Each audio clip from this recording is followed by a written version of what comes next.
we have to look at it wholesomely. We have to protect our boy child, because I don't think we are raising murderers, but it's a complex issue that needs to be looked at wholesomely, Mr. Speaker. I also noted that the government services have been digitized. 20,800 government services have been digitized by being onboarded on the e-Citizen platform, up from 300 services in 2022, Mr. Speaker. And this has raised revenue very significantly. From the year ending June 2023, where we raised 5.3 billion, to the year ending June 2024, where we raised 7.6 billion, marking a 43% increment, Mr. Speaker. On corruption, the president had a lot to say about corruption, but what I remember is he threw the ball to both houses, and particularly told us to hasten on passing of the conflict of interest bill, which is squarely in our hands, Mr. Speaker. And I hope we will be heeding to that call and passing that bill and going through the contentious and getting the contentious clauses done with, so that we can serve Kenya through that law. I thank you, Mr. Speaker. Senator Sifuna. Thank you, Honorable Speaker. Honorable Speaker, you know my position on the State of the Nation address. I have always held the position that the state of the nation is the state of a people, and that I personally do not trust the current president to paint the true picture of the state of the people. And again, this year, Honorable Speaker, because of that doubt in my mind, I chose not to attend the State of the Nation. Honorable Speaker, there is usually a disconnect when you listen to the president from his words, between his words and the actions of his government. And some of us have come to doubt whether really the things that he says he actually believes. Honorable Speaker, let me start by something that would sound like sweet music to the ears of somebody like me who believes in democracy. At paragraph 53 of the president's speech, Honorable Speaker, the president, and I wanted to read this verbatim, said, "We are a democracy, and that democracy is a hard-won, non-negotiable right and guarantees freedom that we are proud of and must always defend. That our national democratic culture expresses itself energetically through robust discourse, boldly speaking truth to power, and holding leadership to account. It is a tradition of fearless expression and vigorous public participation. This is who we are, and there is nothing anyone can do about it." That is where I want to begin. The president could as well have been describing me. We are who we are. We believe in this democracy, we'll fight for it, and there's nothing anyone can do about it.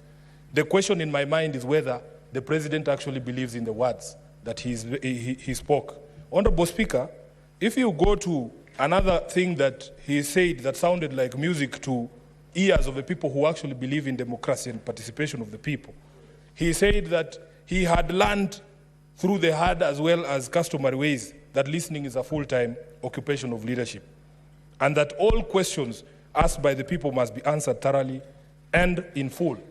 The question we ask ourselves is whether he actually believes the words that came out of his mouth, that he is a listening president, number one, and that all questions asked by the people have been answered by his administration thoroughly and in full. And I want to make the quickest example here. Over the past year, following the protests that we've seen in this country, there are families still asking questions of this government. They're asking questions about what happened to their loved ones. They're asking questions about people who have been missing for a long time. And even in this particular speech, the president never provided any answers. Honorable Speaker, you go to paragraph 6. He says he desired to respond to the most pressing concerns that have been raised by Kenyans of all walks of life. And he went ahead and framed what, in his opinion, were the most pressing concerns that have been raised by Kenyans. And again, the question becomes, after framing those things and elaborating them very clearly, did he even, in his own speech, respond to the things that he had said were the most pressing concerns of Kenyans from all walks of life? Honorable Speaker, the president asked the question, number one, whether leaders understand the pain and struggles of the people. This is in paragraph 7 of his speech. I do not know whether he answered that question. But for me, and the feedback that I received from the people of Nairobi that I represent, is that we as a leadership, a political leadership, do not understand what Kenyans are going through. And it shows even in the sort of proposals that we put forward in order to solve some of the issues that have been raised by the people. The second question he framed was whether policies in the education sector are working. Honorable Speaker, I also do not know whether he really answered it. But from the feedback of the people that I represent, is that education is in a crisis and that no plausible solutions are being proffered by his government. Then he asked the questions whether developments in relation to democracy, human rights, fundamental freedoms, rule of law, and transparency and accountability. This is in paragraph 8. Whether the direction of developments in relation to these issues is positive or negative. Again, Honorable Speaker, I don't know whether he answered it, because in the speech, I personally did not find an answer that is a true reflection of the situation on the ground, and some of the issues that Eddie has spoken here to point to a direction in direct opposite from the direction we should be going when it comes to issues of democracy, human rights, fundamental freedoms, the rule of law, transparency and accountability. He also asked the question whether policy and his administration is only in furtherance of service delivery or just in aid of political strategy. Many people that I speak to, Honorable Speaker, believe that everything this administration does has nothing to do with the lives of Kenyans. They are only looking for the political outcomes, and especially putting the president in a position that he can vie for re-election in 2027. Honorable Speaker, then of course, as I expected, he spent a considerable amount of time looking back to the situation that he inherited when he came into power. And this is again something that even in my previous debate on his speech last year, we said we want to encourage this administration to be forward-looking. Yes, we understand the situation that was obtaining in September of 2022, but you are halfway through your presidency, Mr. President. You cannot still be talking about the war in Ukraine and the strictures of supply chain during or out of the war in Ukraine. We want you now to move forward, because at this particular point in time, you cannot still be talking about 2022 and telling us that you have laid firm foundations that maybe many of us do not see. Honorable Speaker, of course there were issues with some of the figures that were being thrown around in his statement. For instance, he claimed that inflation at the point he took over in September of 2022 was at 9.6%. Massaging of those numbers, whether it is by a small margin or not, is aimed to achieve a certain end, that the perspective is to be painted that he inherited things that were so bad, but that he has brought them back to life. In fact, statistics from the Kenya National Bureau of Standards show that inflation was at 9.1. A difference of 0.5 is not a small difference. Honorable Speaker, he also made a very bold claim that the foreign exchange revenues the foreign exchange reserves have risen to the highest in the last 10 years. That is just not true. If you look at the CBK report, Honorable Speaker, the highest we have had in terms of foreign reserves was 10.01 billion shillings as at 30th of May 2019, which was less than 5 years ago. So it simply is not true that the reserves are at the highest in the last 10 years. Then there is a claim that even the majority leader has tried to repeat here. He made a very clear pronouncement that the Social Health Authority will pay all October claims. In fact, he said by the end of this week or during this week. Honorable Speaker, I heard the majority leader saying he saw a list somewhere indicating that hospitals have been paid. I can confirm here, Honorable Speaker, that that money has not been paid as we talk today. Honorable Speaker, then there was this issue that Senator Khalwale alluded to of a standing ovation. Personally, I was embarrassed for all my colleagues who were present in the House that day, because I believe personally that you are not supposed to expect praise for doing the right thing. You are not supposed to expect praise for doing the right thing.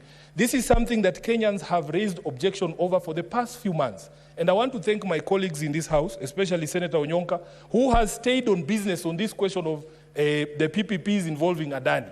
They say that where there is smoke, there is fire. There were always signs, Honorable Speaker, and all these signs were brought to the attention of the public and to the attention of the administration. There was a point at which Adani's accounts in Switzerland were frozen, and we brought it up in committee, the Committee of Transport, when we were discussing the JKIA deal. But nobody was listening to us. As late as hours before the President's address, the Cabinet Secretary for Energy was appearing before the Energy Committee of this House. And he was insistent that even in light of the new information that he had gotten of the indictment in the US of the Adani directors, that the thing would still go on. Honorable Speaker, if there is something that we have learned about the Adani debacle, is that if we stick to the principles in Article 10 of the Constitution, we will never get it wrong. Some people have challenged those of us who are making noise about this particular process because they have not understood the noise we were making. We were saying the Constitution requires that even when there are options in terms of procurement, whatever procurement method you decide to use, there has to be transparency. So those out there asking us, what is the option to Adani? The Constitution already provides an option. The option after kicking out Adani is very simple. It's called transparency. It's called transparency.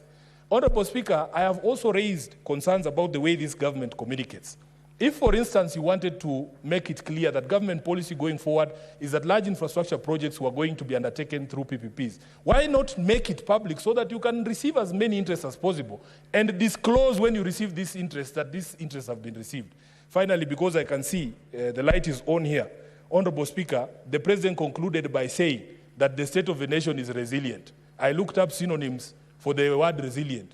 It means the ability to endure suffering without breaking or incurring permanent damage. So he knows the truth. He knows the truth that he has stretched Kenyans to the end, but he knows that we will not break because we are like the proverbial donkeys. Senator, I give you 1 minute to conclude. I thank you, Honorable Speaker. I was saying that the synonyms that I saw for resilience is a person who has ability to endure suffering without incurring permanent damage or loss. So, Honorable Speaker, he knows that Kenyans are suffering, but that somehow he has discovered that we are resilient, we can take more and more punishment without breaking. And I think this is the only thing in his speech that I agree with. I thank you, Honorable Speaker. Senator Cherargei.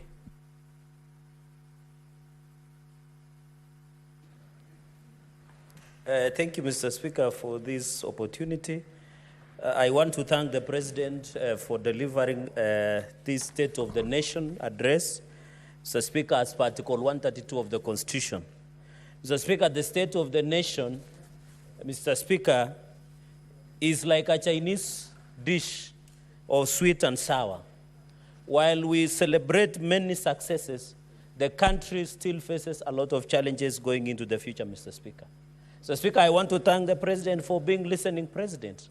On many occasions, Mr. Speaker, despite the challenges that he took over from September 2022, Mr. Speaker, the President continues to disappoint the naysayers and doomsayers of this nation. Let us look, the nation has many challenges.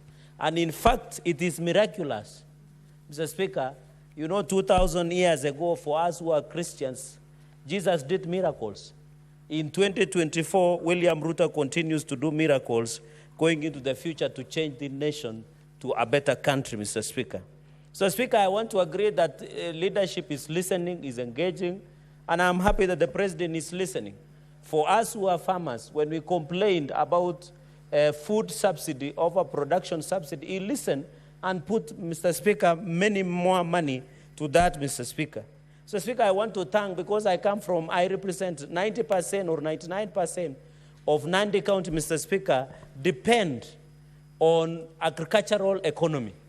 For us, Mr. Speaker, the fact that more than 6.5 million farmers were given fertilizer. Mr. Speaker, this season, we have harvested more than 70 million 90 kilos of maize, Mr. Speaker.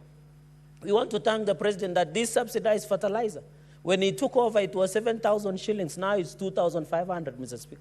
For us who are farmers, know the pain of acquiring farm inputs, Mr. Speaker. The biggest challenge is the issue of fuel.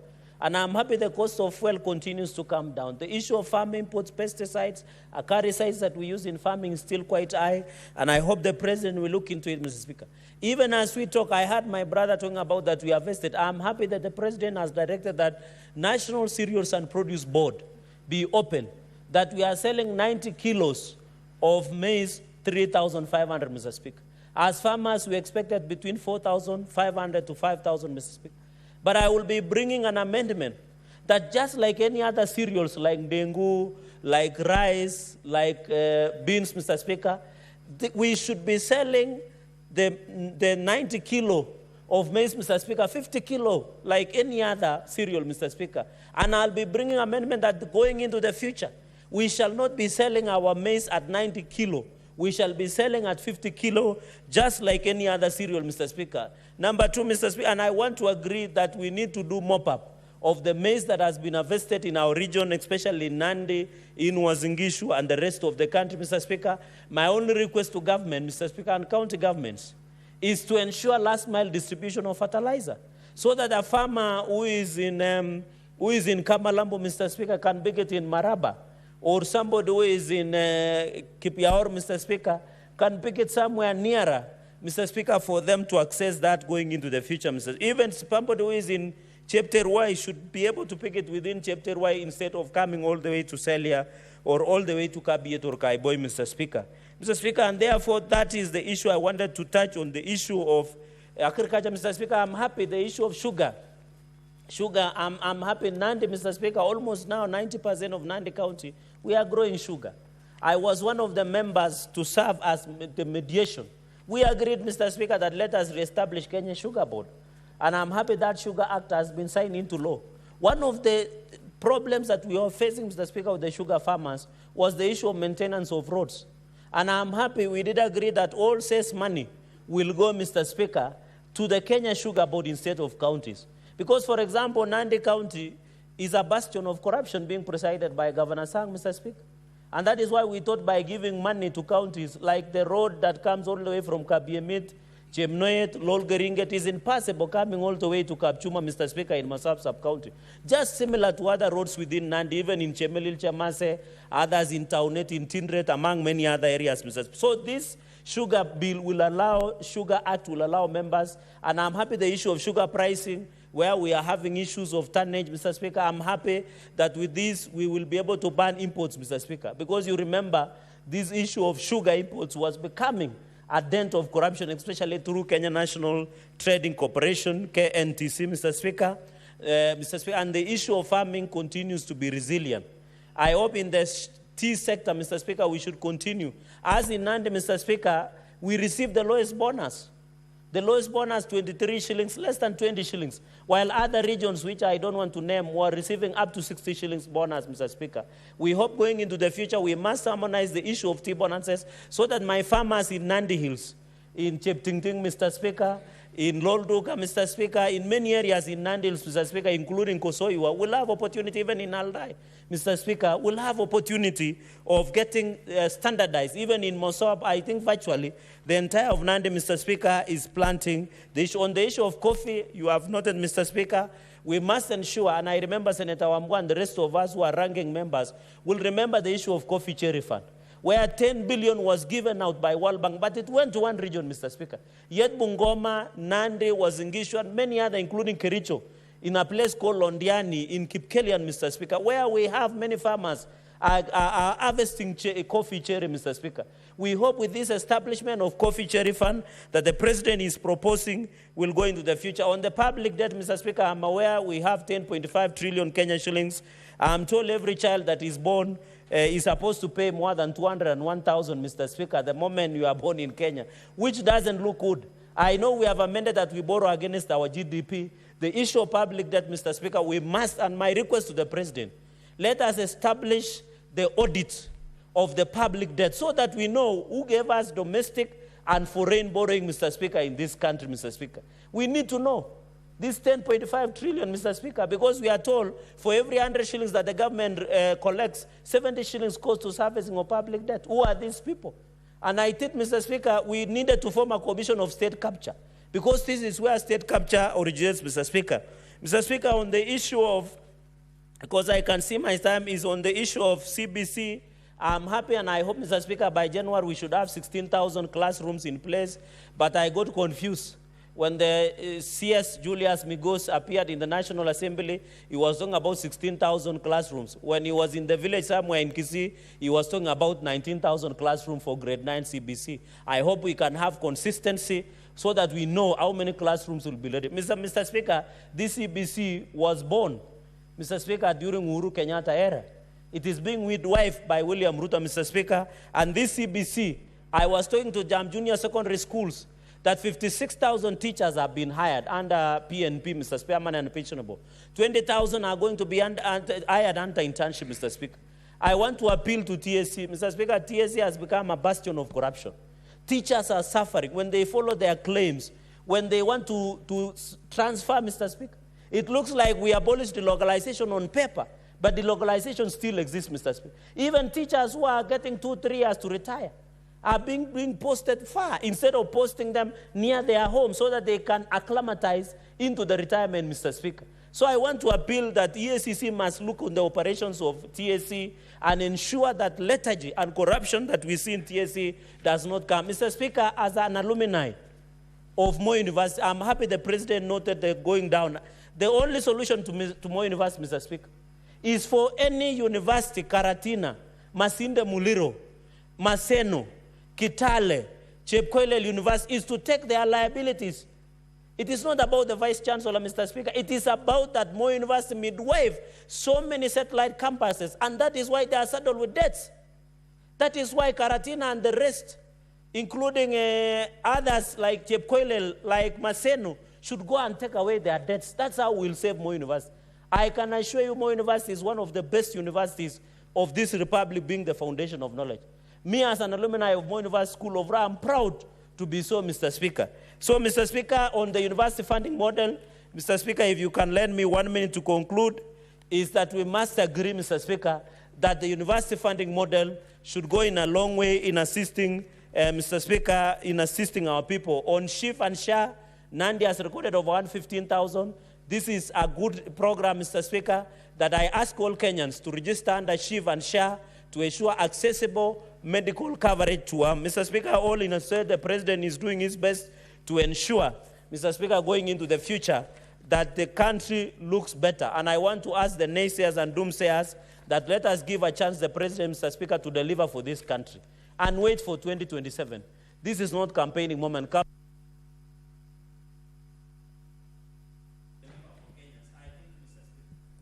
Thank you, Senator. Senator Wambua.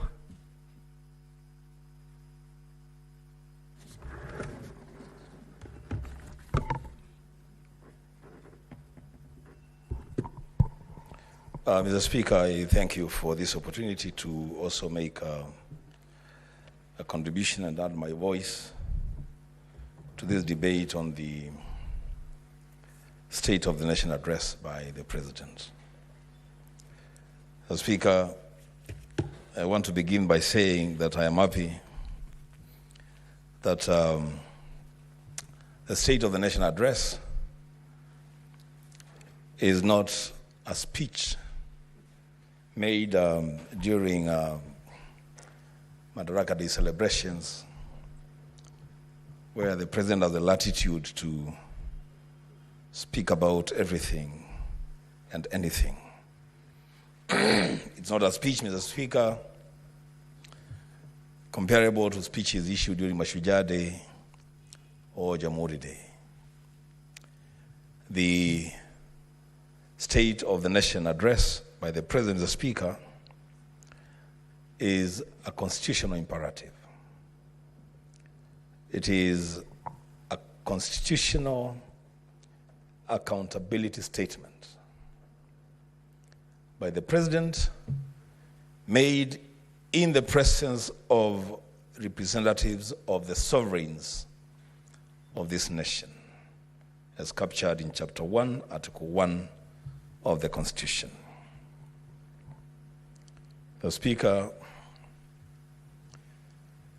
it's a constitutional requirement for the President to address the nation on matters of national values and principles, international obligations, and national security issues. It is largely about self-reflection and introspection. It is not, Mr. Speaker, an opportunity for self-praise and congratulation. And that is where, Mr. Speaker, I want to begin my debate on this matter, that I personally take great exception on the representatives of the sovereigns of the Kenyan population who stood to applaud the president for announcing the cancellation of the Adani deals. Mr. Speaker, that announcement may have elicited a lot of praise for the president. It may have elicited a lot of excitement on the part of the members present. But, Mr. Speaker, what that mention of the Adani deals ran short of is to tell the Kenyan people, the sovereigns of this nation, important aspects of that Adani deal. And one of them would have been the president should actually have told Kenyans where the rain started beating us on the matter of the Adani deals. I heard the president saying that the reason for the cancellation of the deals was because he had come across new evidence. I would have expected the president to table that new evidence. Because the speaker, well, from where I sit, because I've not seen that new evidence, from where I sit, there is no new evidence against Adani. The things that are happening to Adani are things that the president has been told about from the day Adani was mentioned. In fact, Mr. Speaker, it shall be remembered that my party leader, His Excellency Dr. Stephen Kalonzo Musyoka, is today in court, appearing in person, on record, against the Adani deal. And the evidence adduced there is the same evidence that the president is saying he has come across new evidence. The Speaker, the Adani deals were a scheme to pilferage and to con the people of this nation. That's what those deals were about. The Speaker, you know, I marvel at some statements, especially coming from the president, because they also have capacity to embarrass his own government, his own cabinet secretaries. It has been demonstrated by a member of the Energy Committee here, Senator Sifuna, that a few hours before that announcement, the Energy CS was insisting that Adani deal is the best deal that they have clinched as a ministry. Mr. Speaker, this government needs to communicate better, even among itself, so that even as they now come out to speak to the nation, then they are speaking in tandem. Mr. Speaker, I am concerned by the speech of the president that did not address itself to the all-important aspects of the Independent Electoral and Boundaries Commission. The Speaker, one of the fundamental tenets of democracy, and we pride ourselves in democracy, is representation of the people. As we speak today, Mr. Speaker, there are sections of Kenyans who are not represented in parliament and in county assemblies. For the simple reason that we do not have an IBC in place. Mr. Speaker, I'll give you the president only 2 examples because he occasioned one of those lack of representations. The people of Unguja, where the current CS for energy comes from, are not represented in Parliament. The Speaker, the people of Banisa are not represented in Parliament. Several wards across this country are not represented in the county assemblies. The Speaker, I would have expected the President, in his address to the nation, would give a proper timelines as to when this nation should expect an IBC fully in office, so that the Speaker, they can carry out the task of elections, and secondly, the delimitation of boundaries, Mr. Speaker. Mr. Speaker, I heard the President mention about abductions, disappearances, and kidnappings. What the President, the Speaker, forgot, or the speechwriter forgot to include in the speech of the President, is the fact that the Speaker, at the time the President was addressing the nation on matters security, the parliamentary square had been converted into a police state. I tried with the Speaker to access the precincts of Parliament. I could not, because all the streets around Parliament had been cordoned off, and there was heavy presence of unrivaled police officers. And the Speaker, I kept wondering, who is afraid of who? Why can't members access Parliament freely and listen and engage with the President without the police officers harassing members and curtailing access? The Speaker, on the matter of public debt, I would have expected the President to give us a lot more information about, when he says that he inherited immense debt from the previous administration. What is immense debt, Mr. Speaker? Why can't we deal with figures? How much money is it that this current administration inherited from the previous administration?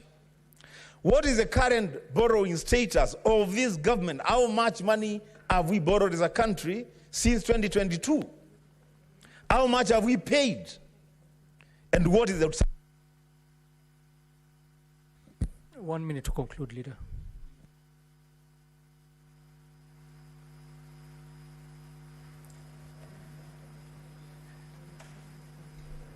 Thank you, Mr. Speaker. What is the outstanding debt? The Speaker, lastly, on the matter of the NHIF, the transition from NHIF to Chief. The Speaker, I want to answer Senator Alwale, and he's not here.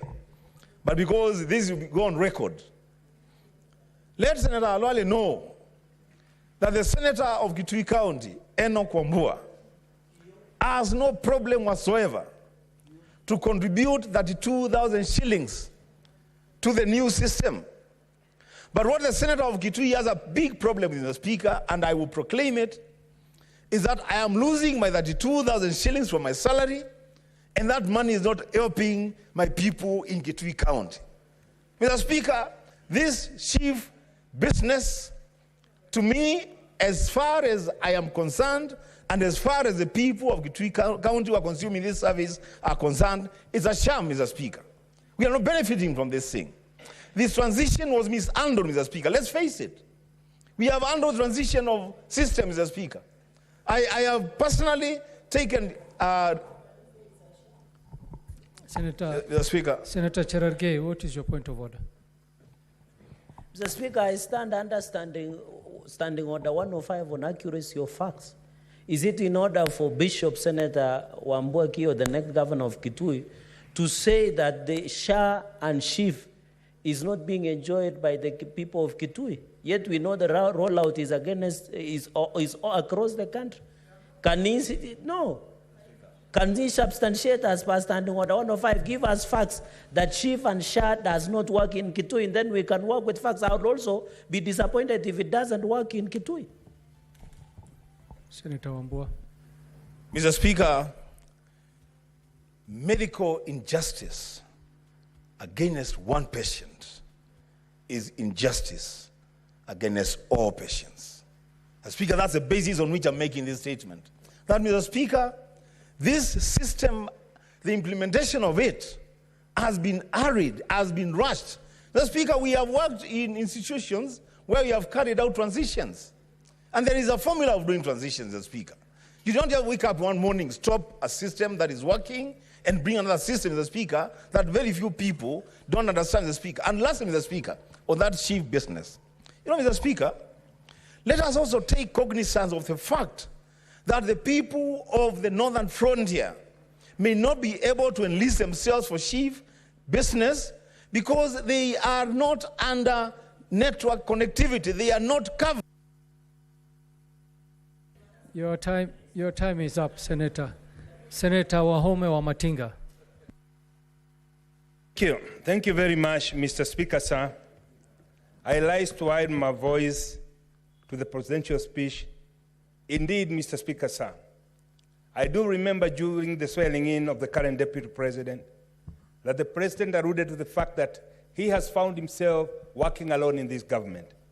Mr. Speaker, sir, I've listened to my colleagues, and I must say, we believe in a society where a husband will lock the kitchen in the morning, walk away with the keys, but in the evening come home and demand food from the wife. Having said that, Mr. Speaker, sir, I'm also not lost to the fact that there are people, despite of all the effort you make, even when you are in the midst of a dam or a lake, they'll tell you are blowing a lot of dust.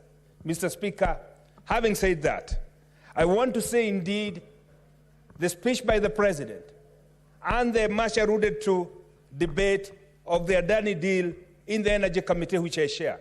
Yes, indeed, Mr. Speaker, we spoke about it. We had gotten information that Adani had been inducted in the US, and we asked the CS, this new information that you did not have a couple of weeks ago, now that you have it, and I can remember, and it is on record, the CS said, in the wake of the new information, we need to sit down and see the way forward. And I will not be surprised that this is what the president alluded to, having gotten new information from our development partners, having gotten new information that this company has been inducing the other countries, we have no option but to cancel the deal. Mr. Speaker, that to me is a bold decision. That to me is true leadership.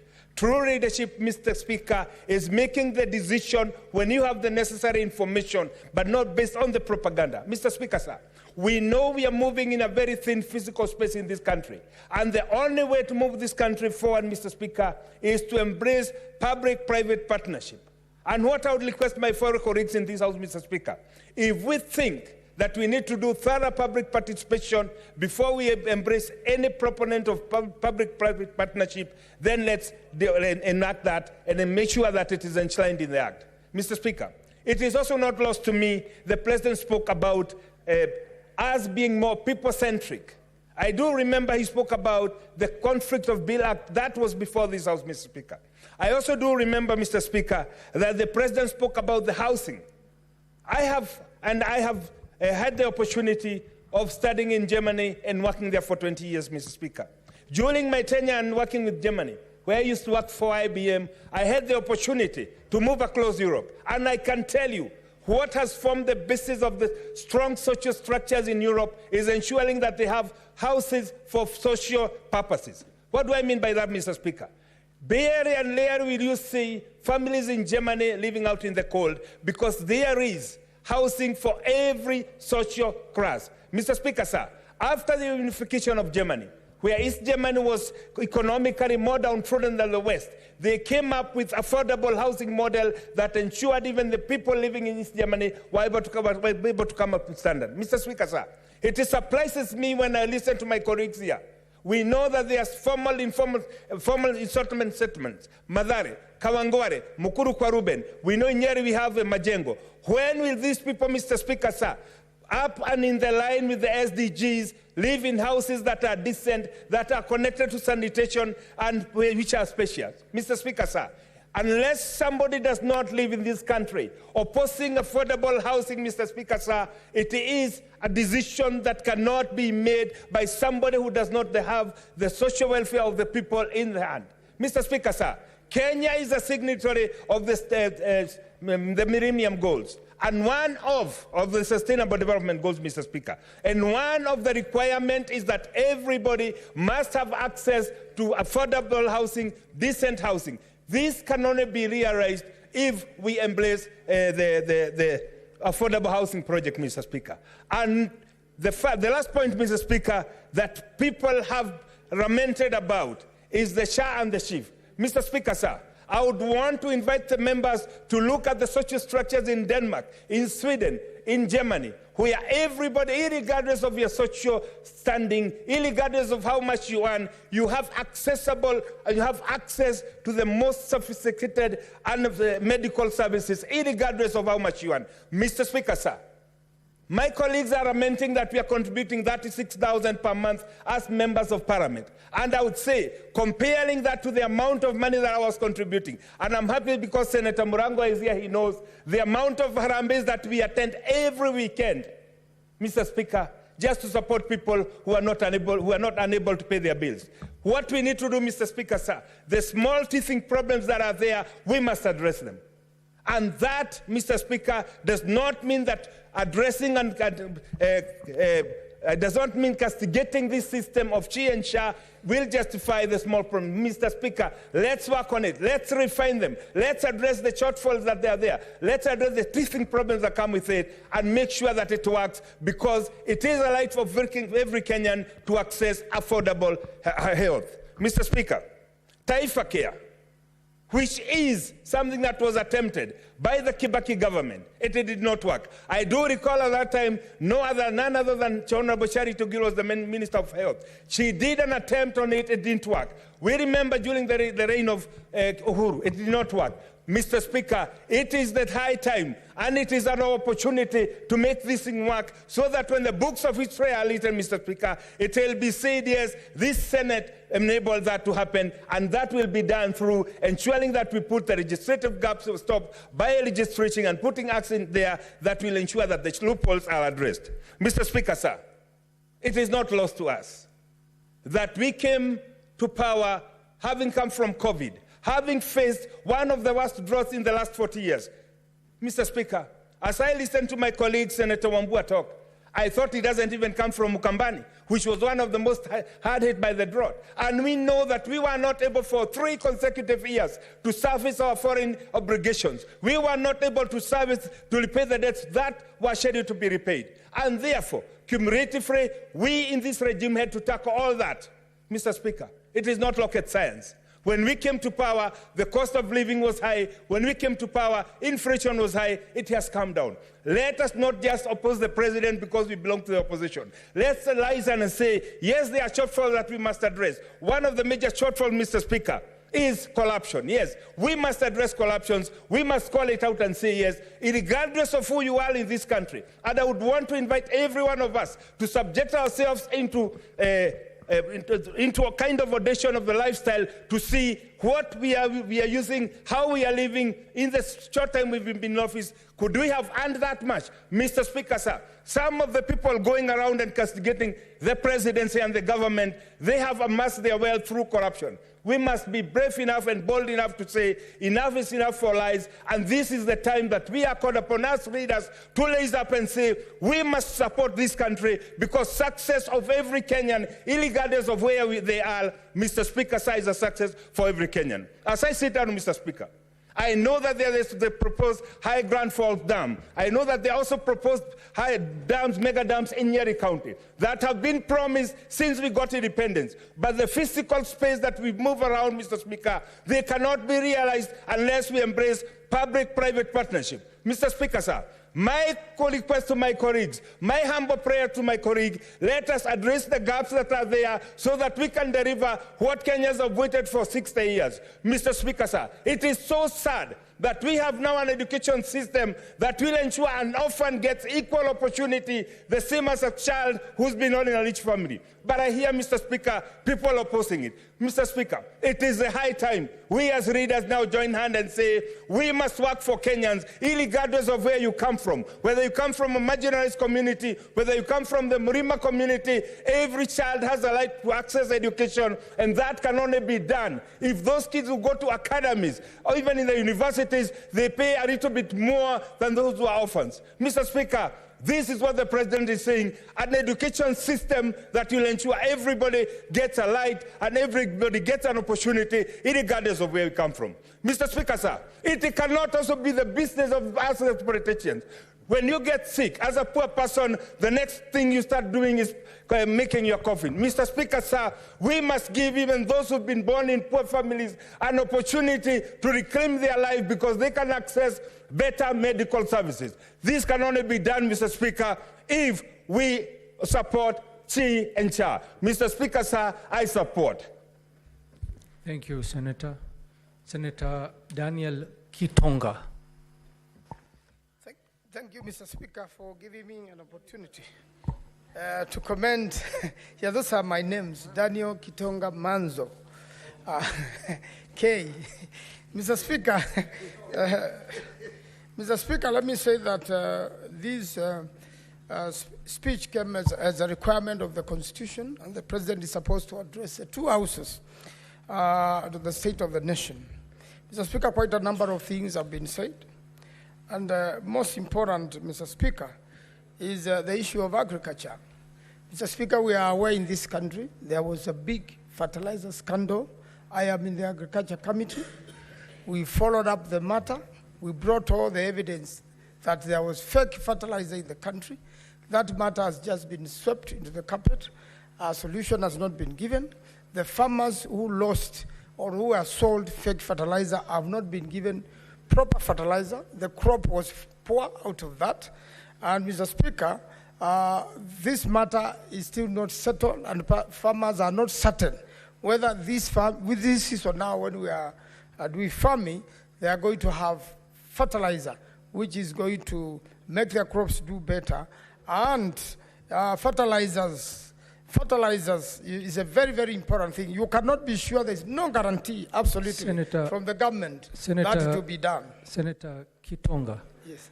Would you like to be informed by Senator Cherargei? No, I don't want to be informed by Senator Cherargei. He belonged to the same lie government, and most probably he lied to me. He will not inform me. Senator Cherargei, what's your point of order? Mr. Speaker, I would not wish to interrupt my brother, but standing order 105. You remember, for us who are farmers, it is unfair for Senator Manzo to mislead the public. Yet when this issue of fake fertilizer came out, the National Cereals and Produce Board encouraged farmers to report any fake fertilizer for compensation, Mr. Speaker. To say on the floor of the House that nothing has been done, Mr. Speaker, even if we have to bash government, let us also be fair in terms of the truth, Mr. Speaker. Yeah, Mr. Speaker, the farmers in Makueni reported and none has been compensated. Just one moment. Senator Majority Leader, what is your point of order? I know that Senator Manzo is a member of the Agriculture Committee. You know, Mr. Speaker, there is a new trend that is emerging where politicians are becoming clickbait addicts. They want to say things just to get likes and on TikTok. Mr. Speaker, can Senator Manzo table before this House the report of their committee and the recommendations that they made, because he's a member of the Agriculture Committee on this fertilizer issue, and how he voted if eventually it made it to this House? Mr. Speaker, I am true to the facts of the report. I'm aware it's been worked on. It's going to be tabled in this House. It is here. The report is already in this House, Mr. Speaker. And it is clear that the chairman of the committee is here is going to contribute, and you tell you. It is here. Can I allow the chairman of the committee to inform me, Mr. Speaker? Because this is just becoming a back and forth argument. Yet you know there is fake fertilizer in the country and no one has ever been compensated. The chairman. Do you want Senator Kirinyaga, do you want to inform the Honorable Senator?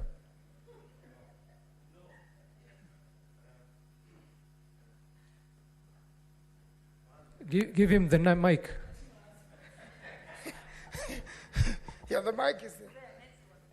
Use next. Mstahiki Spika, niko kidogo na shida ya koo. Kwa hivyo sitaweza kwa sasa. Mr. Speaker, I still insist that none of the farmers in the country have been compensated, yes, and nothing has been done about it by the government of Kenya. That's supposed to be done by the Minister of Agriculture. We have summoned them several times, and they have appeared, and they say they will rectify that, yet it has not been done, Mr. Speaker. And therefore, oh yes, that's the position, Mr. Speaker. That's the position, Mr. Speaker. Senator Mundingi, what is your point of order?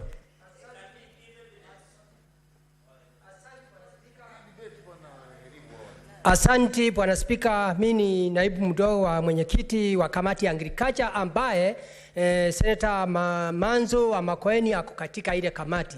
Anadanganya Kenya mzima kwa sababu anakumbuka vizuri wakati tulikuwa nafanya upelelezi, parliament ilifanya upelelezi na waziri wa kilimo akatimuliwa. Kwa hivyo kama alitimuliwa hakuna kitu kingine tungeweza kufanya. Kwa hivyo Bwana Manzo unadanganya sisi, na nikitaka kusema kitu kingine nataka nikulipue. Unakumbuka wewe ulienda kwa waziri wa kilimo. Asante Bwana Speaker. I want to say that no. Senator, one moment. The minister. Order, senators, order. Senator Mohamed Faki, what is your point of order? Mheshimiwa Spika, nafikiri aliyekuwa senator na waziri wa kilimo Mheshimiwa Linturi hakutimiliwa katika bunge. Mswada wa kumuondoa mamlakani ulishindwa katika bunge la kitaifa. Kwa hivyo si sawa kwa Mheshimiwa Mundigi kusema kwamba alitimuliwa. Minority Leader. Angalia Hansard. Minority Leader, what is your point of order?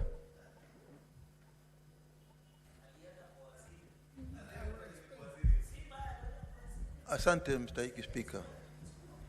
Kwa hoja yangu ya nidhamu ni kwamba aliposema kwamba Maanzo Senator Maanzo, wajua kuharibiana majina ndani ya bunge, sengine Wakenya wote wanaangalia.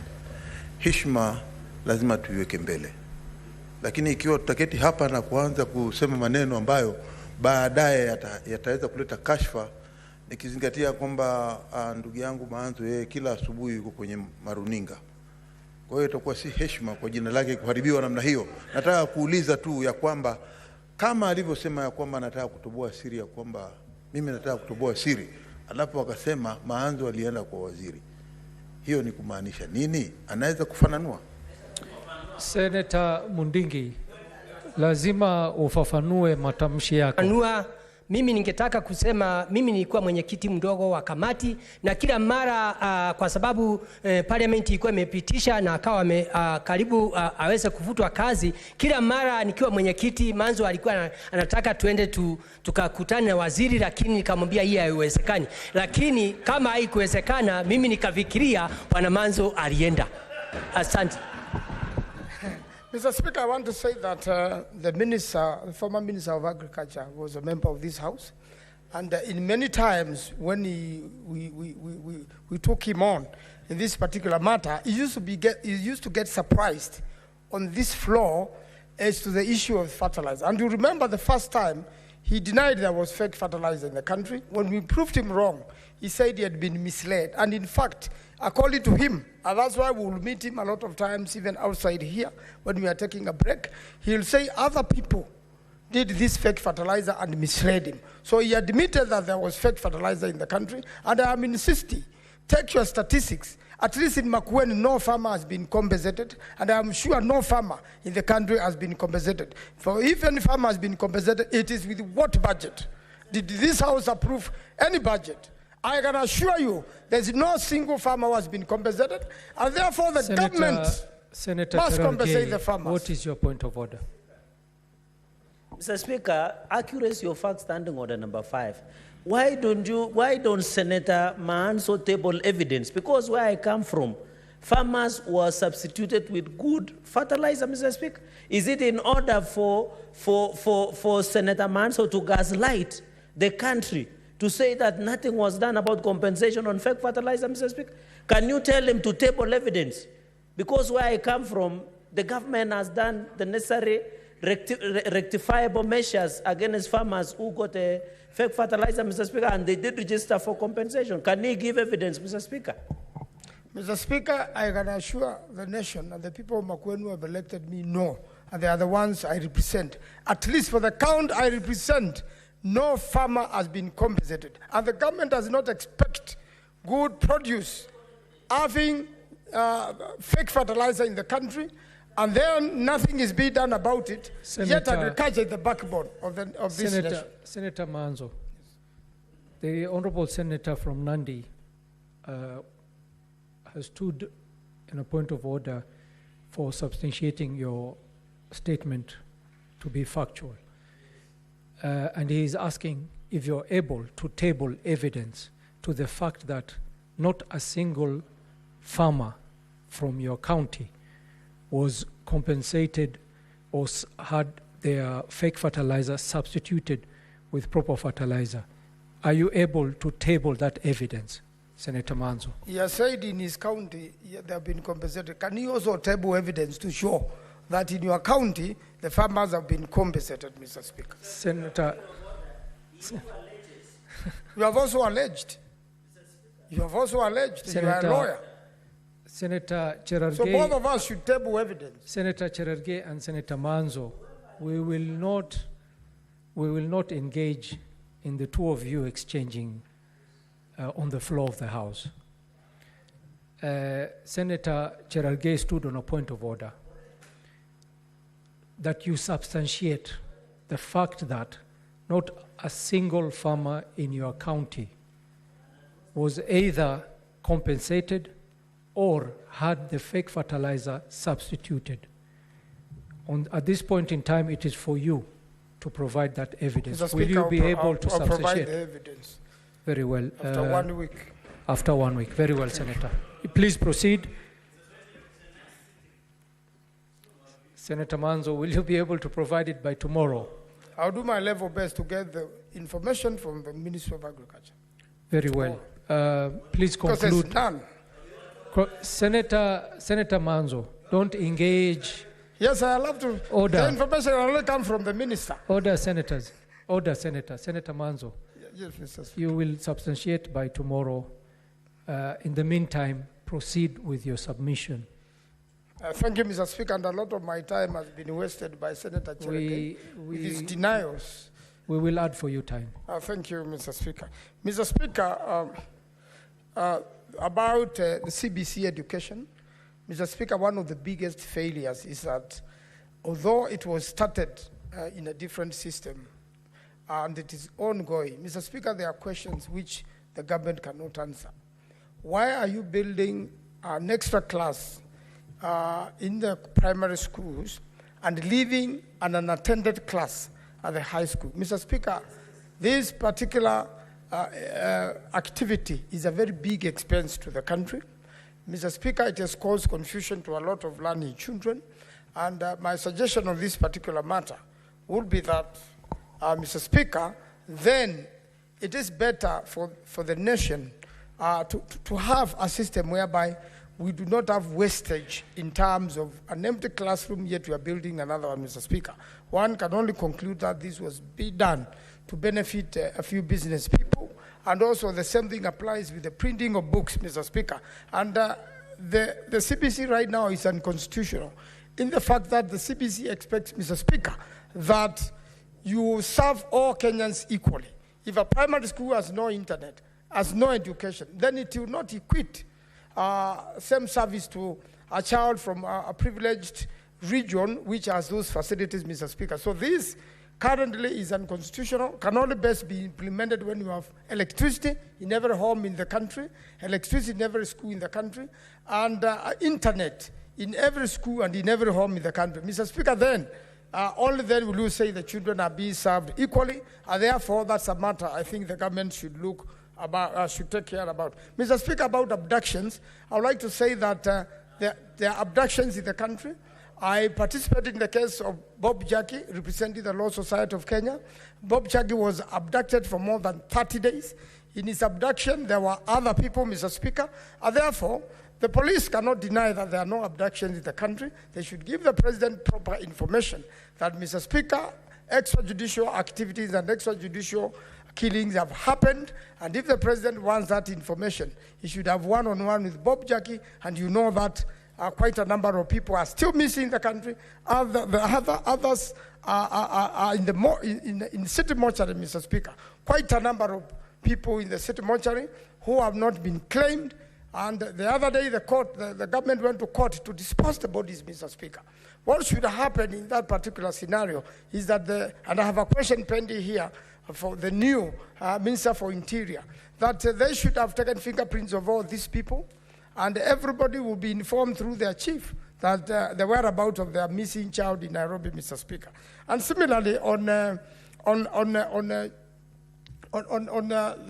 femicide, Mr. Speaker, in the country, and even the abductions on ladies in the country, Mr. Speaker, it is true that, Mr. Speaker, Article 137 must be followed, and that so long as you are, as the President says, so long as you are demonstrating within the law, then you should not be confronted, Mr. Speaker. What we saw is a proposal of law in Parliament to control demonstrations against Article 37, Mr. Speaker. And therefore, Mr. Speaker, it is important that we all follow the law, we all listen, as the President said. And one of the major things, Mr. Speaker, which will come out clearly on this particular issue is the rule of law. The rule of law anticipates, Mr. Speaker, fairness, and therefore, and especially in elections, and therefore, urgent formation of IBC is important. It has to be done urgently, Mr. Speaker. And at the same time, we have many, many projects in the country which have not taken place. The Senator for Nyeri has talked of an upcoming dam. I want to say that Twake Dam is not yet completed. Konza City is not yet just completed. Just one moment, Senator Majority Leader. Mr. Speaker, please resume your seat.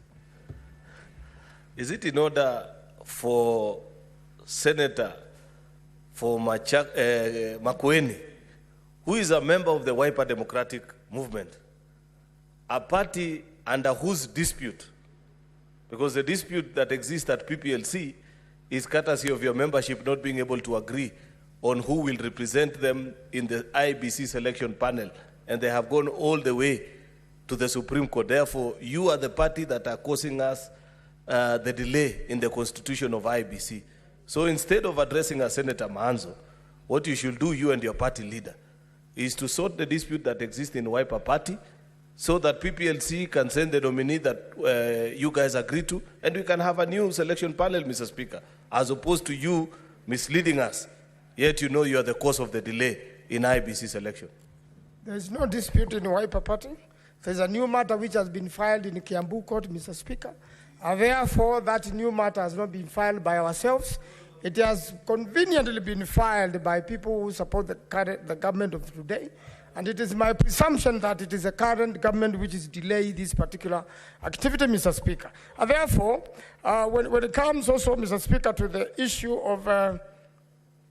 Andani, Mr. Speaker, I have said in the media several times that Andani was an international criminal suspected all over the world, has quite a number of cases, and yet the current government did not do due diligence. It is only when he was indicted in New York, the government quickly, that morning, changed his mind, which I want to commend it for. And I want to say Shah and Schiff is also associated with Andani, and it is one of the areas the president should now pronounce himself that Andani must also leave any activity associated with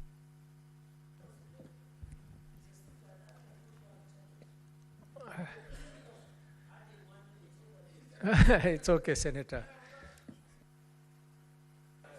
Senator is already done, so we'll just proceed. Senator Mundingi.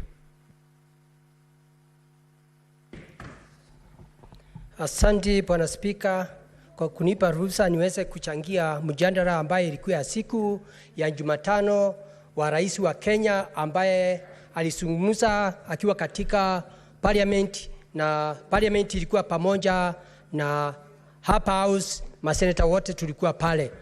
Bwana Spika, mimi naunga mkono kwa sababu hotuba ya rais iligusia mambo ya agriculture ambaye mimi ni mwenyekiti mdogo wa kamati ya agriculture, na vile alizungumzia njia mrefu sana, kwa sababu nakumbuka wakati Bwana Spika serikali ya Kenya Kwanza iliweza kushinda, tulikuta kitu inaitwa Fertilizer ikiwa inatoka shilingi 6,500, na wakati huu kwa hii kipindi ya miaka 2 imekuwa ikitoka shilingi 2,500, ndio pia mwananchi aweze kuwa pesa mkononi.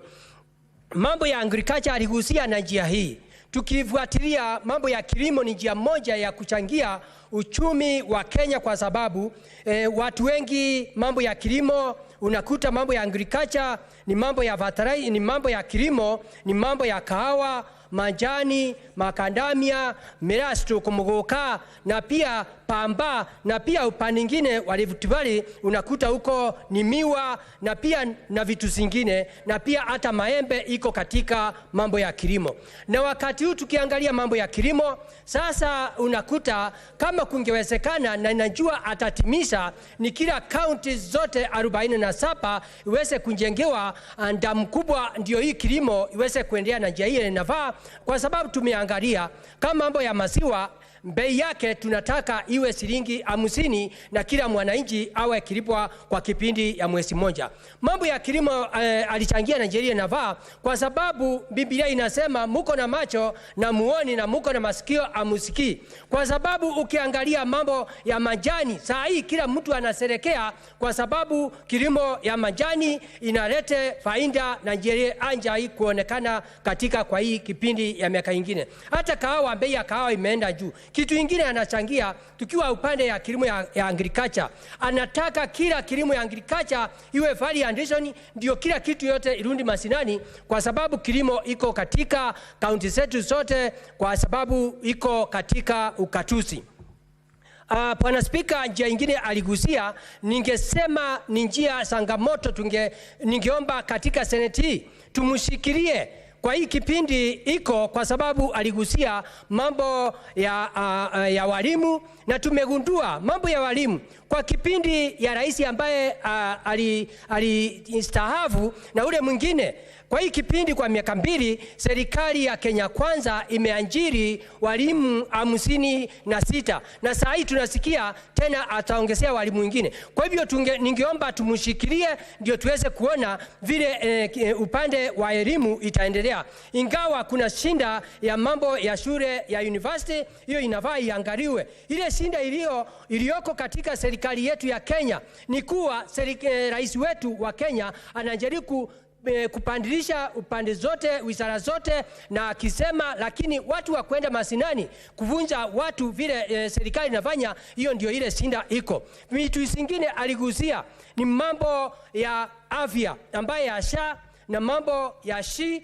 Ingeomba tusikilie serikali ya Kenya Kwanza mkono, kwa sababu ingawa sisi wafanyikazi wote tunateseka na tunaumia kwa kukatwa pesa. Kama sisi unakuta watu wengine wanakatwa shilingi 20,000, zingine 30,000, lakini tunaeleshwa na tumeambiwa ikifika SHA ianze kufanya kazi na njia ile inavaa, ati watu wote juu ya kanza na magonjwa ile ambaye ni kifua kikuu, na imetusumbua sana tukiwa wajumbe kwenda pale masinani na kufanya harambee, na kama watu wataelimishwa vile inavaa na pesa iunganishwe njia ile inavaa, ati mambo yao magonjwa yote hakuna watakuwa nalipa pesa. Kwa ile shinda tulio nayo ni watu wa kulete kumafunzo katika masinani kusema serikali imefanya kazi namna gani. Mambo ingine aligusia ama mimi ningeweza kuongezea kama senator wa Embu County ni kukumbusha kwa hii kipindi ya miaka 2. Nataka kusema ile serikali ilikuwako ya Kibaki walisema kila mtu akifikisha miaka 70 au akipata pesa na serikali ya Uhuru haikuongezea watu, lakini kwa hii kipindi tunajua mtu wote amefikisha miaka 70 sasa anapata pesa kila mwezi. Kwa hivyo tunaonelea kama tungemshikilia na njia ile inafaa, tunaona serikali ya Kenya Kwanza ingeendelea njia ile inafaa. Kitu kingine nikimalizia ni mambo ya health promoters vijijini. Pesa ya wale wanafanya kazi ya health promoters siku hizi wanalipwa shilingi 5,000, ingawa kuna shinda kwa sababu ile pesa tunataka kusaidia kupatia county government. MPs wanakataa, unakuta iko na matatizo. Hata ningeomba MPs watuongezee zile pesa ndio health promoters wale wamepatiwa pesa na serikali ya Kenya Kwanza, Bwana Spika, hawa watu waweze kuendelea kupata misaada. Nikimalizia mambo ya ndani aligusia, nataka niambie senator wa Nairobi na senator wa Manzo wa Makoeni na senator wa Kitui ambaye ni bishop, nataka nimwambie mpaka tumkumbari tusaidie serikali ya Kenya Kwanza iweze kufanya kazi ile navaa. Hata Rome katika Biblia haikujengwa na siku moja. Kwa hivyo ile ngeomba tusikilie serikali, na ndio lisikia siku hiyo rais alisema mambo ya Kenya Airways hiyo procurement na mambo ya kampuni ambayo ile ilikuwa imepatiwa kazi ya Kentraco ameputilia mbali, na akasema kutoka sasa kutamikiwa SUA utakuta mambo ya procurement itakuwa ni citizen. Kwa hivyo ningeomba sio kila siku Bwana Spika mambo ni kupigana hapa na pale. Ningeomba serikali tuishikilie wakati huu, na tunaona serikali economy inaenda vizuri. Nakumbuka aligusia mambo ya inflation ilikuwa 9%, sasa iko 2.7%. Kwa hivyo ningeomba Bwana Spika tuungane pamoja, kwa sababu moja ni nguvu. Ndio hii serikali ya Kenya Kwanza iko na maono, tuone tutafika namna gani kwa hii kipindi. Kwa hiyo Bwana Spika, mimi naunga mkono. Nikimalizia ni kusema sisi wote sio kila wakati yote ni kupiga serikali. Nataka kusema mambo ya MBC. Nakumbuka mwaka jana mambo ya MBC sisi tulipitisha tukua kwa serikali ya Kenya Kwanza, lakini tulipitisha watu 7, lakini ikapinduka kasemekana watu wa Azimio ama wengine mpaka kuongezewa watu 2. Sasa hiyo ndio imeleta shinda. Kwa hivyo ninaomba sisi wote tukiwa maseneta tuungane pamoja ndio tusikilie serikali ya Kenya Kwanza, na tukifanya hivyo uchumi ya serikali ya Kenya Kwanza na kaunti 47 yote itakuwa imekuwa ni mzuri. Kwa hivyo Bwana Spika, mimi naunga mkono. Ni mimi senator wa Embu County Daktari Alexander Munyimundigi. Asante Bwana Spika.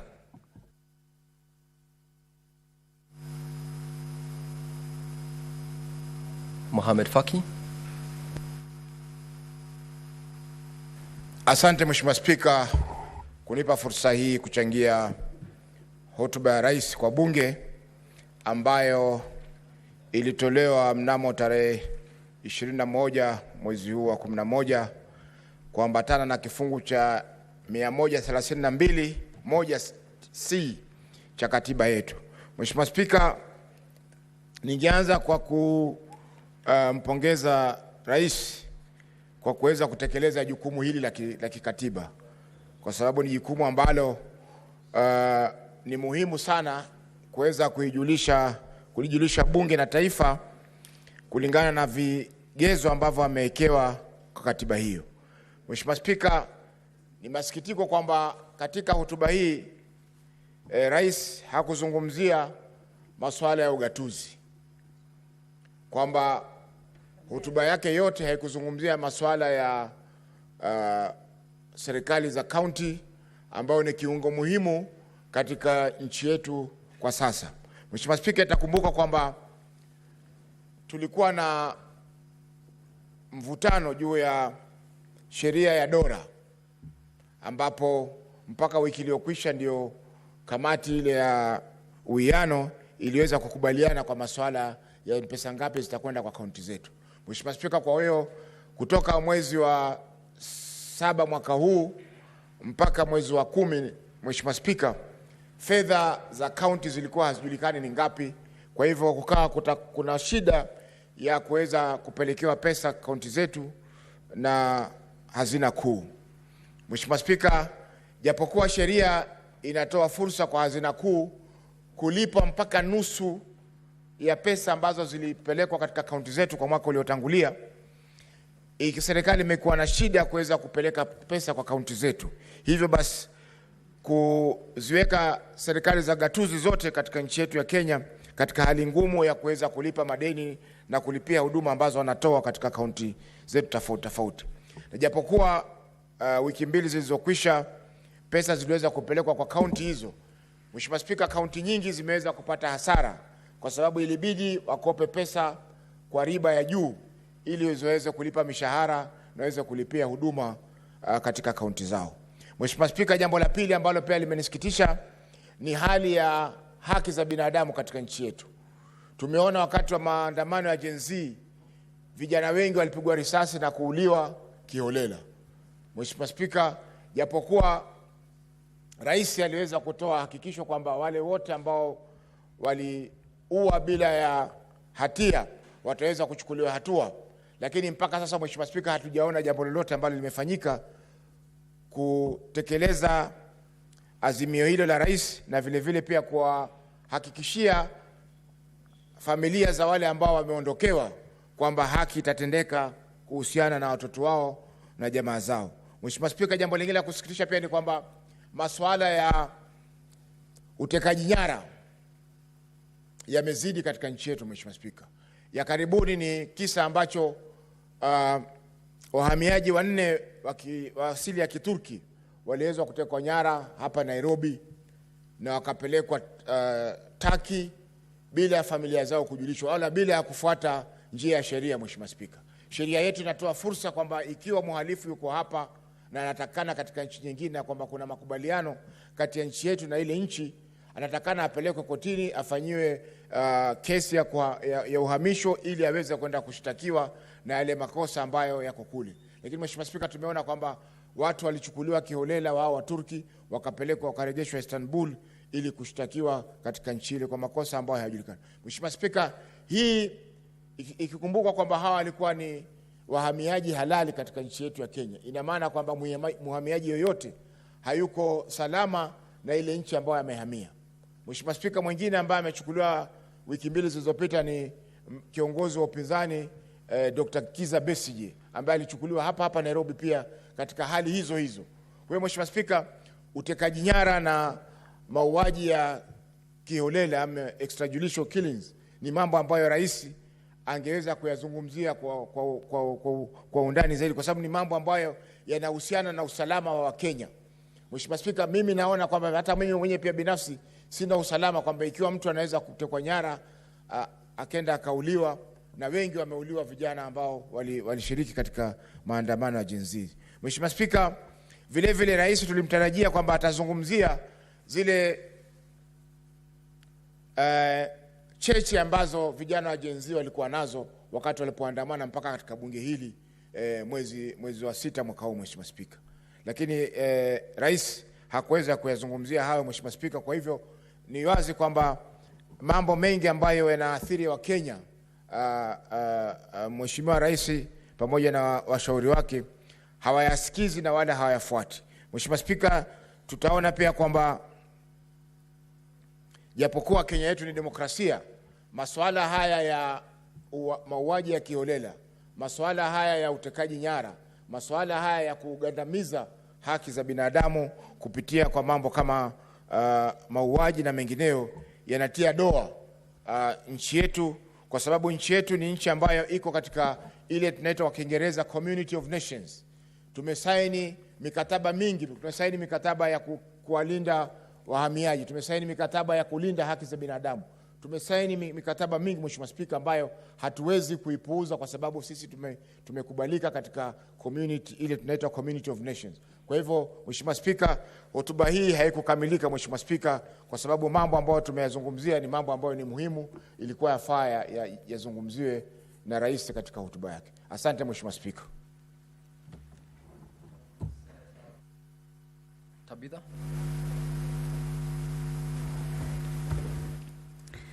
Thank you, Mr. Speaker.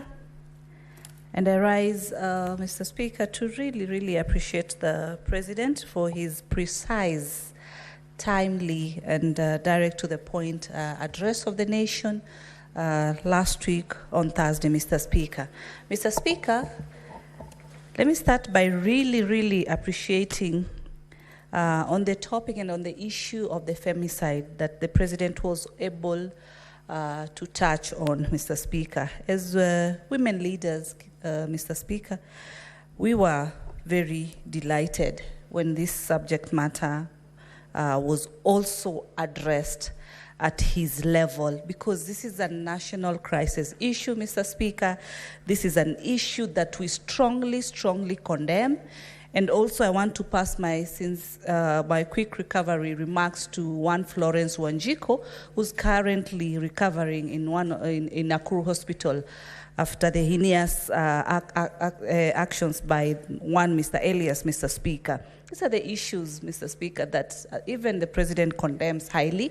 And I really want to appreciate the fact that he has also directed that there be GBV desks at the county level, at the mashinani level, whereby women can be able to quickly get services and quick responsive services, unlike where these desks have been situated currently at the police stations, and it has been a challenge such that when these accidents occur, it becomes a challenge for women to come out and be able to address this particular issue, because they look as if they're just domestic matters and they should just go back and address their own domestic issues. But when these desks have been directed to be narrowed to the mashinani level, Mr. Speaker, then it gives a wider coverage area as far as the issues of femicide are concerned in this country. On the same, he also talked that let there be different parenting as far as the boy child is concerned. Let them be strengthened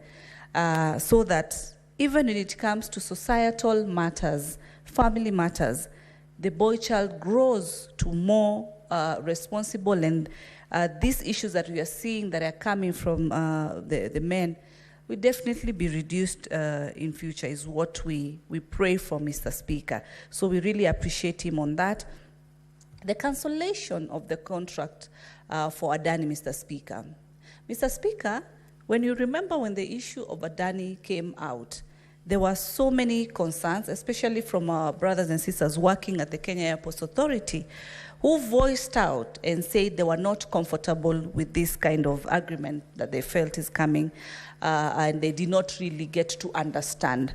Mr. Speaker, this cancellation is an indication that the President is listening to the people.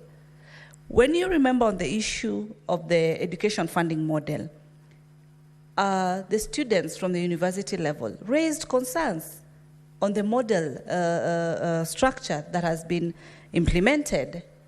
And the President took his time, did a county hall meeting, and was able to have a conversation with the comrades from the different universities in this country. Still another indication that he's still listening to the people. Mr. Speaker, further to that, if you remember a few months back when Parliament was invaded because of the issue of the finance bill, then what happened? The President did not assent. Still an indication that he's a listening President, because there has been concerns. Is he really listening?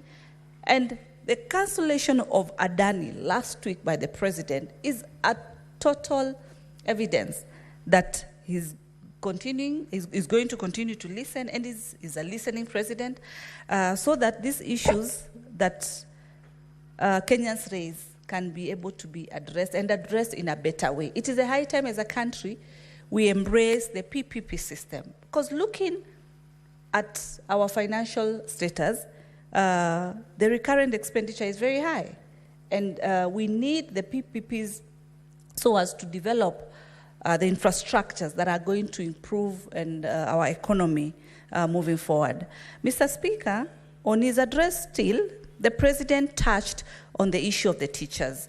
And we are very happy because this year alone, there has been employment for over 56,000 teachers in our country, cutting across, which then improves our education system, Mr. Speaker. At the same time, Speaker, there is a plan next year, January, to be able to recruit 20,000 teachers. This process is ongoing. Within these 2 years, we'll be achieving 76,000 teachers employment, something that has not happened within the past years. And this is a big stride. And this is going to ensure even the issues that are currently raised, the issues of concern by our young people, with the stable education system, it's going to ensure it addresses mostly this issue. The agricultural sector, and narrowing it to the pricing and the cost of the fertilizer, which has gone down to 2,500. The VAT cut cost on the raw materials for products like the pesticide, which still narrows the cost of production for our produce for the end user, Mr. Speaker. Lowering of those cost of prices then lowers the commodity price. Case example, the cost of unga. Hence, we achieve the food security factor. These prices have been lowered, and these are some of the reasons that brought about the cost of production going down. Fertilizers played a very key role, and this is a very big impact to us as a country. Mr. Speaker, the issue of Taifa Care is something that the President brings it out with a lot of passion. Both houses passed this particular bill, the universal health care. And the chief takes care broadly from the issue of emergencies. Today, when you find the way it has been when someone gets an accident, some Kenyans have been lenient enough to be able to assist them, some have not. And the reason has been then when you get them to this particular hospital, then who takes care of the bill? But right now, as we speak, chief takes care in such a way that when you take this particular patient to the hospital, the chief requires that they should be given medical care. At the same time, it narrows it to the outpatient, inpatient care that, of course, NHIF took care. Further to that now, it takes care of the chronic diseases, Mr. Speaker. Case example, cancer. People have had to do contributions to travel out of the country to be able to get medical specialization, medical care. And this is a very expensive affair, Mr. Speaker, financially. It has drained families. People have lost their loved one because they have to travel out of this country, which is very expensive, to be able to get adequate medical attention. With chief in place, it is taking care of chronic diseases. Mr. Speaker, also, the fund is going to have a facility maintenance for the equipments within these hospitals, whereby the facilities are going to be up to date, such that people do not need to get the answer of that there is no machinery or the machine has a challenge and you cannot be able to get your medical test and all that. So the fund still narrows and ensures that the fund is going to ensure that the equipments within the different hospitals are maintained to the standard. And still, there can be an opportunity for the hospitals to acquire more modern machines that are up to date, that are able to take care of the modern technology that is in place. Talking about technology, Mr. Speaker, the President talked about the issue of digitalization. As we speak, when we started, actually, we had about 300 digital services in this country. But as we speak, that has increased to about 25,000 e-services in this country. And we look forward for at least 99 or even achieving 100% of all government entities offering their services in a digital manner. And I speak as the ambassador of ICDL, and I'm a champion of digital literacy. And so the aspect of digital, even where we've seen constituencies through the members of parliament have been able to set the digital hubs, which not only create jobs, Mr. Speaker, but are able to ensure that the services that the government is offering are spread across all over, Mr. Speaker. As I conclude, Mr. Speaker, the President was able to talk about the issue of the protest. And the Constitution is very clear, Mr. Speaker, as far as the protests are concerned, that protests are allowed, but they need to be peaceful. Demonstrations and picketing need to be very peaceful. No one has said, the President did not say that only a specific group or